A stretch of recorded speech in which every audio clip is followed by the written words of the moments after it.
Yo, what is up guys? It's Dill here, and I am coming back at you with a new Pokemon video.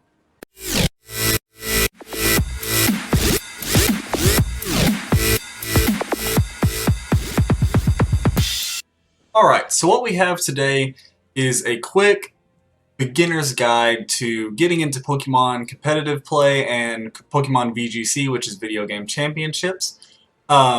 The reason I want to go over this video is because some people play this game purely just for fun, and that's completely fine.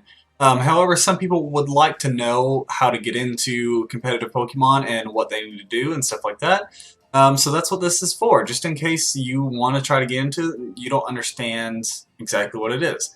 So the first thing that I want to kind of go over is that VGC play is doubles battle. So you'll be sending out 2 Pokemon at a time. You'll have a party of 6, but only be able to bring 4 Pokemon per match. With that being said, you need to work on your teams and stuff like that. And I want to go ahead and say that you want to make sure that you have your stats maxed out on your Pokemon. So make sure you don't forget about that before you go in here and start battling. Have held items on all your Pokemon to kind of give them the extra boost in battle depending on what you need. I'm not going to go into specifics here, just telling you need that. So you want to look into that, and I have some more videos to kind of go over a lot of this stuff I'm going to talk about today on my old channel, and the link will be in the bio, and you can kind of scroll through those on my Pokemon playlist.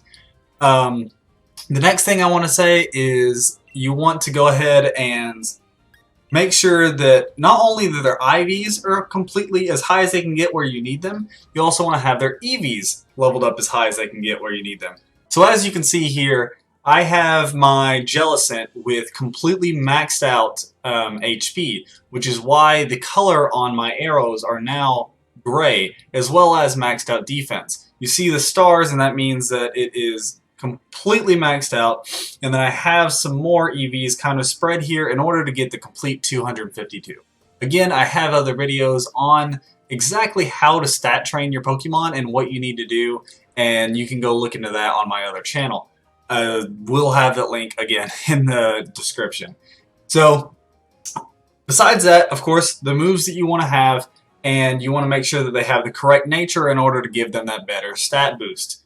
Now, besides that, besides building teams and what you need on your teams, you also need to have your Pokemon at least level 50. So they don't have to be maxed out level 100. You'll see most of mine are level 100 and have high Dynamax level, all that stuff.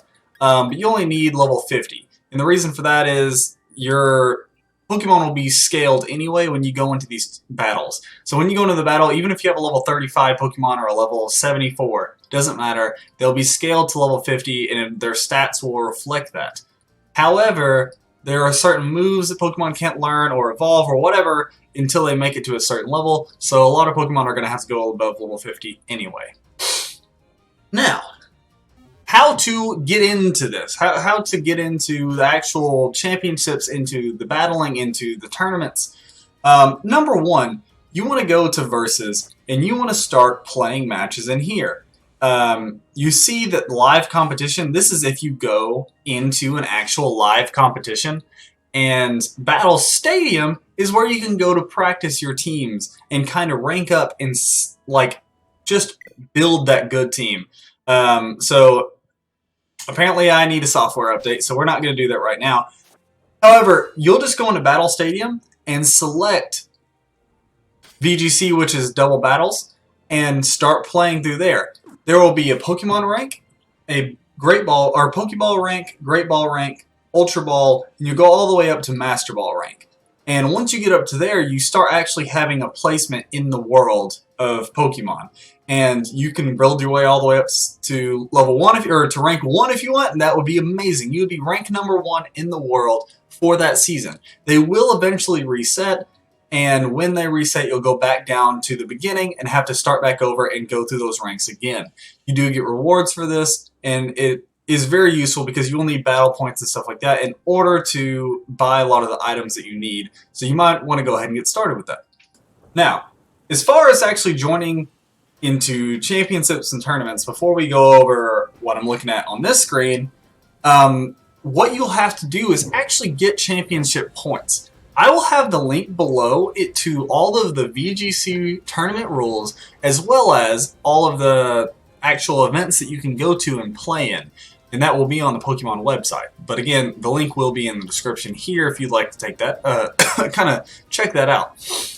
Because of coronavirus, we do not have a lot of the in-person events going on right now, so no one is able to go earn those points unless they're doing online tournaments, which you can sign up for when they have them. Most of the time, though, you will have to go to these regional tournaments and stuff where a lot of people are at. Bring your Switch and go play in a tournament yourself in order to get enough points to be invited by Pokemon to go to the championship tournament, which no telling where that's going to be at. I don't know where they've decided to have it at. They're probably not going to have it right now because of coronavirus. But that's how it works. You keep playing, you keep going to these tournaments to rack up more points, and that's why it's kind of hard to be able to go become like a master Pokemon trainer, because you have to actually go to these places, and a lot of us have jobs and stuff like that. So a lot of times it just becomes a fun type of thing. However, what we have here is going to help you guys if you do want to do that. This is Pikalytics. So what this does is it takes information from Pokemon Showdown. If you do not know what Pokemon Showdown is a website where you can go and build your teams and practice them against other players. And it's very important because it takes a lot of work to build your teams on the actual game.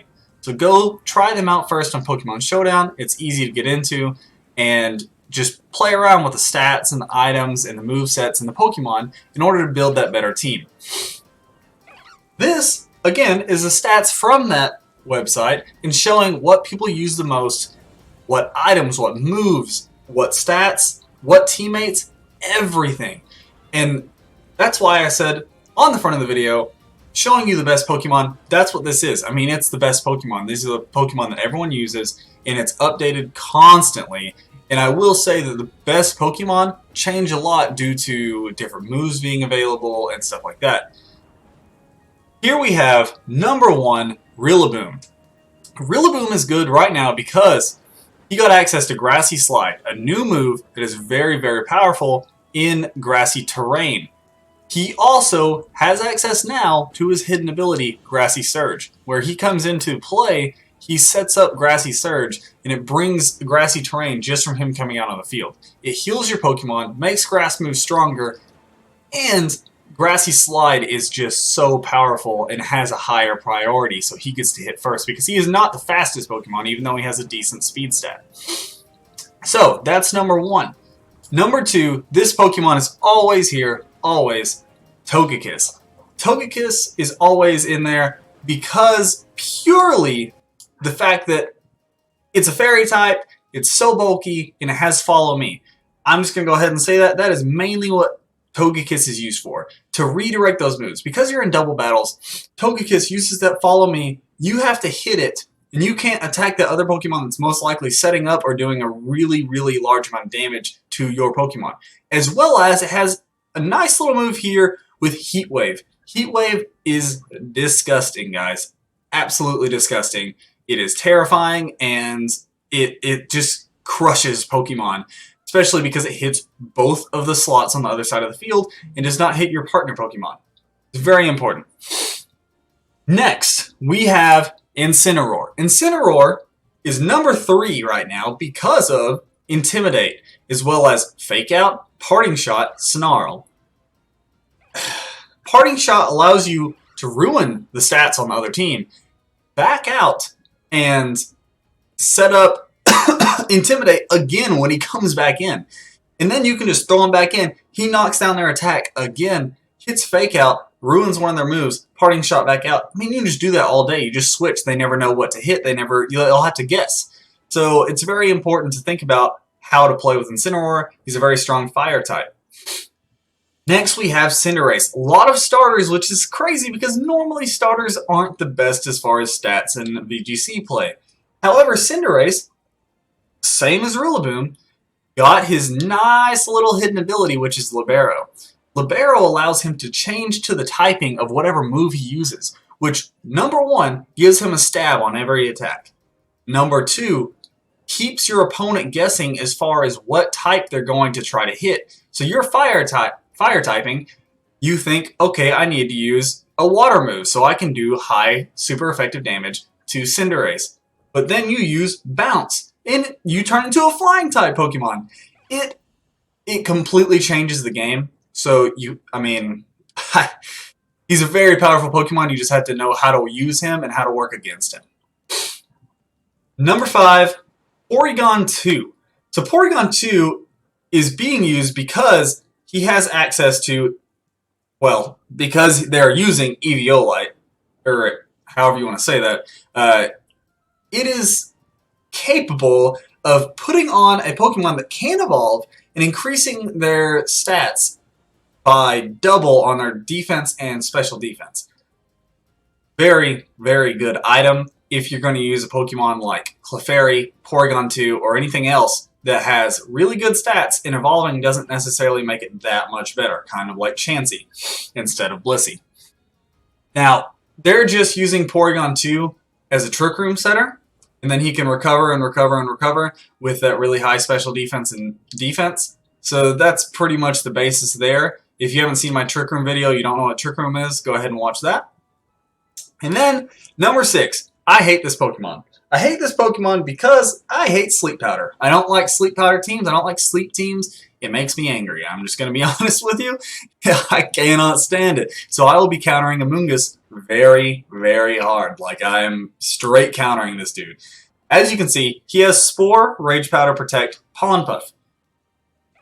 Insane moveset, guys. So the reason why he's so good is because he's bulky, he's slow, he can work in Trick Room, he has Spore, puts them to sleep. It has a very high, it's going to hit with accuracy unless they're a Grass-type Pokemon. Rage Powder makes you target Amoonguss, who again is bulky. He has Protect, so when you try to hit Amoonguss, he can always Protect, take that out.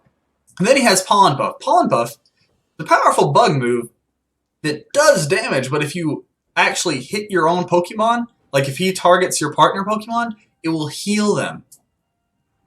I mean, I hate him. I hate Amoonguss. There's a reason why you see him so much. In past VGC play, back in Sun and Moon, you saw Amoonguss on almost every team because he's just ridiculous. I can't stand it, but that's how it is. I'm not going to go through the next set of 6 or 7. These are actually a lot of Pokemon that were in the top 6 before, and then with Isle of Armor, we got better Pokemon to use, basically, is all I can say. But this is it, guys. This is the beginner's guide on VGC Pokemon competitive play. If you want to jump into it, you know, get on Pokemon Showdown, start making those teams, look at Pikalytics, see what they're doing. If you don't know a whole lot about Pokemon, jump on Pikalytics and see what everyone else is doing, and go ahead and try that. I will say it's going to take a lot of thought process and really thinking about how you play and your skill level, not just how you build your team. You could take a team that someone built for you that's a championship team, and you could completely get wrecked because you don't know what you're doing, you don't understand what Pokemon are on the other side of the field. It takes a lot of studying, I'm going to be honest with you guys. It's a lot of work in order to get into championships, to play these tournaments, but if you want to do it, this is the beginner's guide.